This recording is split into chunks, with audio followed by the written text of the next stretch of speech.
So you ready to talk about Disney princesses? I am so ready.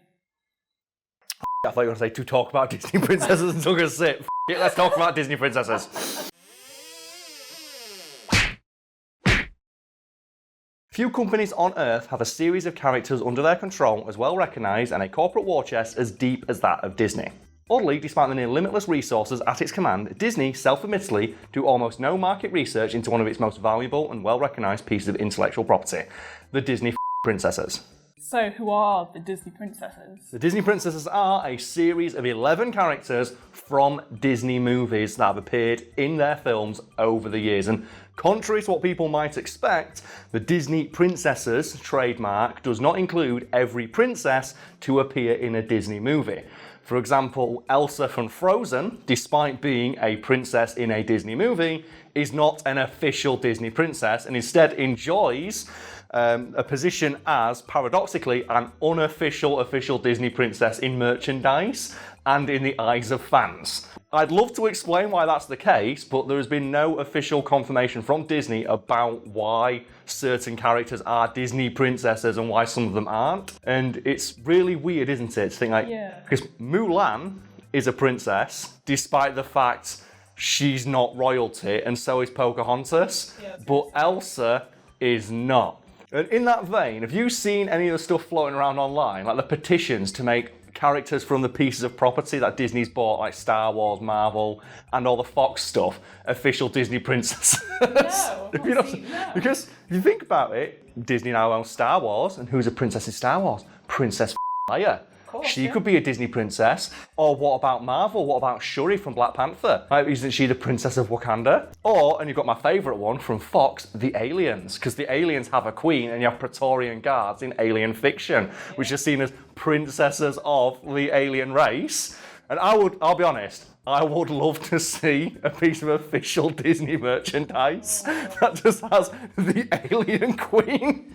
Just imagine like the pieces of merch you get with all of them on, and it's just like all the generic sort of Disney princesses, and then you've got the alien in the background. You've got Ariel and Belle, and then just in the background the alien queen with a tiara. We don't have to imagine it, Nisha, because you can Photoshop it for the audience now. So pick, just like, I'm sure there's plenty of just like generic images out there of all the Disney princesses, and in the background you now have to just put the alien queen. And what other princesses can we put in there to, like, you know, flesh out this roster? So for starters, put Elsa from Frozen in. I don't care, she's a Disney princess in my eyes. And you know what? Princess Leia as well. Could include Princess Fiona. Princess Fiona, who from Shrek? That's Universal, isn't it?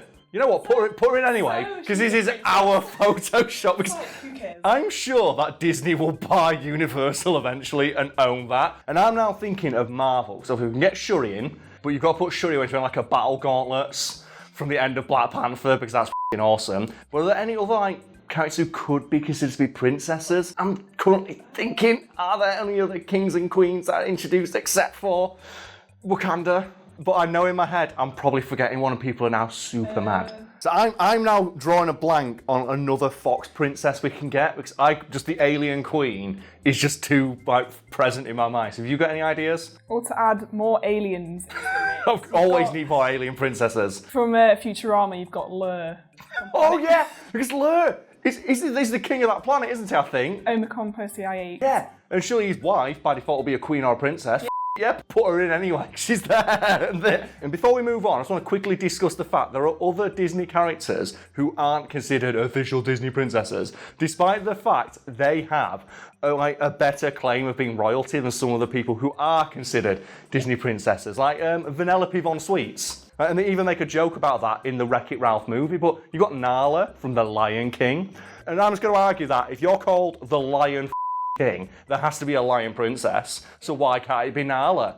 And to be honest, I would love to just see that, because to an outside observer, all you see is just this lion just prowling and trying to hunt these 11 random women who just don't know.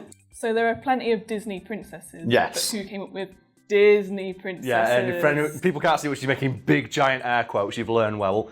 Well, the guy who came up with the idea of Disney Princesses, the brand, is a guy called Mooney, who worked for Nike before he worked for Disney and was inspired to create a series of merchandise based on Disney princesses and make that its own brand within Disney. When he went to a Disney on Ice show and observed that most of the little girls in the audience were wearing homemade Disney princess costumes.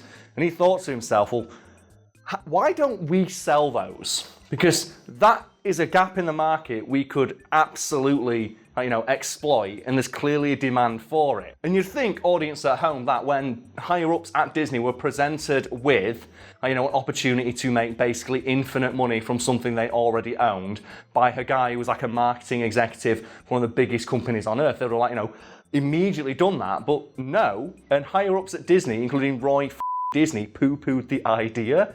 And they didn't want to capitalise on or merchandise their legacy content. And they had to be convinced that making official Disney princess stuff, will make you money, because clearly there is a demand for it. And if we're not filling it, they're just going to go buy unofficial knockoffs or make it themselves. And you know what? Disney is not about that creativity. There must be a reason why they didn't want to make the dresses. Yeah, because obviously Disney is all about making that paper. And one of the purported reasons why Disney didn't want to make official Disney Princess merchandise, and especially make Disney Princess itself into a brand, because they were highly resistant to the idea of Disney princesses appearing in media or merchandise at the same time.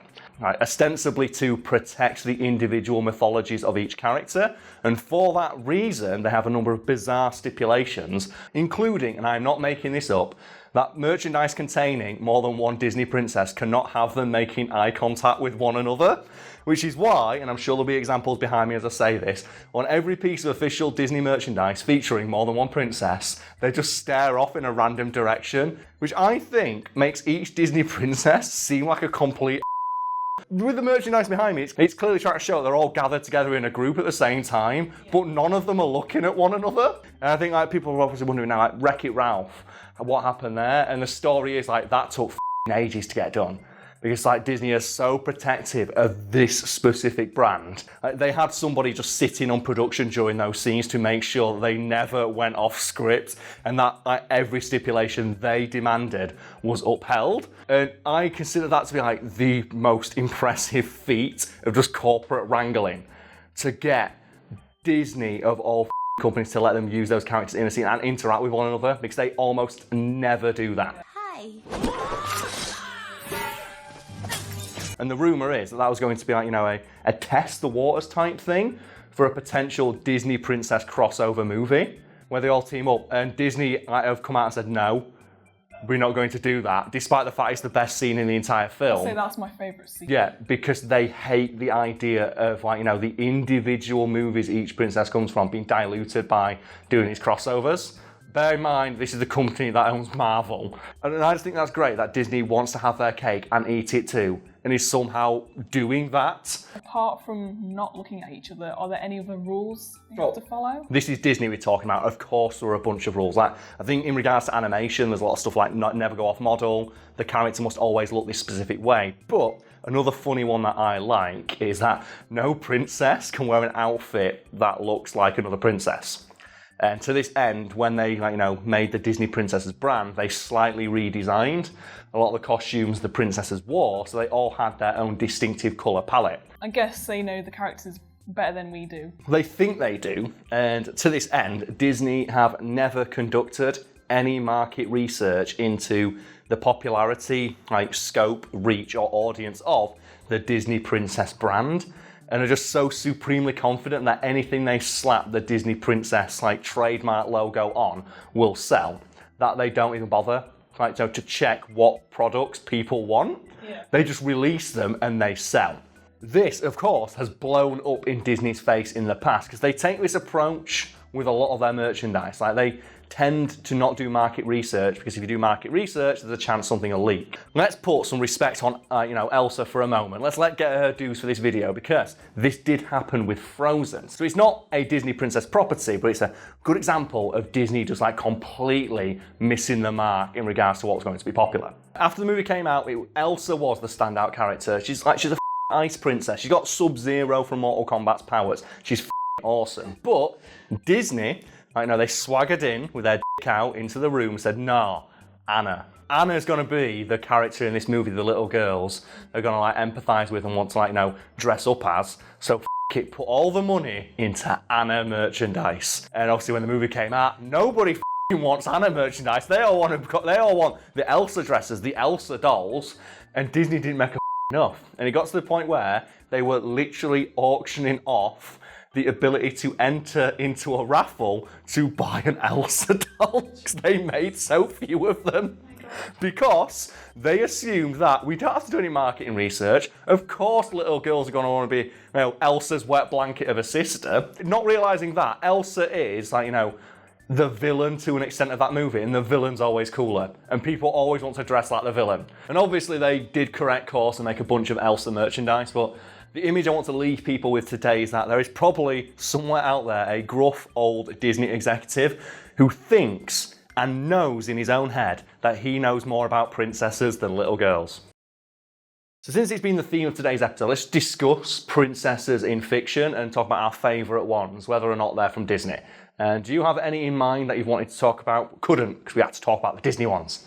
Well, the first ones are Disney ones. It's one I used to be really obsessed with when I was younger, because she wasn't like the typical princess, and the film itself was comedic, and it's Mulan. Oh yeah, man, I love Mulan. Also has one of the best soundtracks. Let's get down to business to defeat the... I'll be honest, I'll Make a Man Out of You is the best song ever. I'm going to go for again, it's a Disney princess, but it's a live action one, and it's the one from Princess Diaries, whose name I forget. But I used to love that film because, fun fact about me, I love chick flicks. Both ironically and unironically. Because some are just good, and some are just fun to watch and go, oh my god, all the people in this movie are terrible. And I love the Princess Diaries. It's Anne Hathaway, which means Anne Hathaway could come back and be a Disney princess. But I'd only agree she did it if she wore that really Batman Catwoman costume she wore in the Dark Knight Rises. That was from the era of the girl power early 2000s movie where it's what's the one with Amanda Bynes where she pretends to be a boy? She's the Man. Yeah, despite the fact she looks you can immediately tell the moment she walks in that is a girl trying to pretend to be a boy. Oh man, you know what? Let's talk about girl power movies, because those are awesome. Have you got any other girl power movies you like watching? One that I used to watch a lot was 13 Going on 30. Oh man, which one's that? This girl who's 13, she's basically Is that Freaky Friday? A little bit, which is another really good movie. It's her birthday, and her parents buy this doll's house with dust on it, fairy dust. Okay. Hides in a closet and just starts wishing that she was 30, and this dust falls on her. So it's big. Next morning, it's big. She wakes up. So she has to adapt to being 30-year-old, but with a 13-year-old's mind. Yeah, it's big. I like the reverse, though. Have you ever seen, is it 16 Again? 17 Again. That's it, where Matthew Perry becomes Zac Efron. That movie, when you watch it as an adult with a critical eye, is one of the most depressing pieces of media ever created. Because think about that movie. The basic plot, for anyone who doesn't know, is Matthew Perry is depressed and says, I wish I was younger to live my life over again. Wakes up, he's now Zac Efron. He pretends to be another person, and then, shenanigans ensue.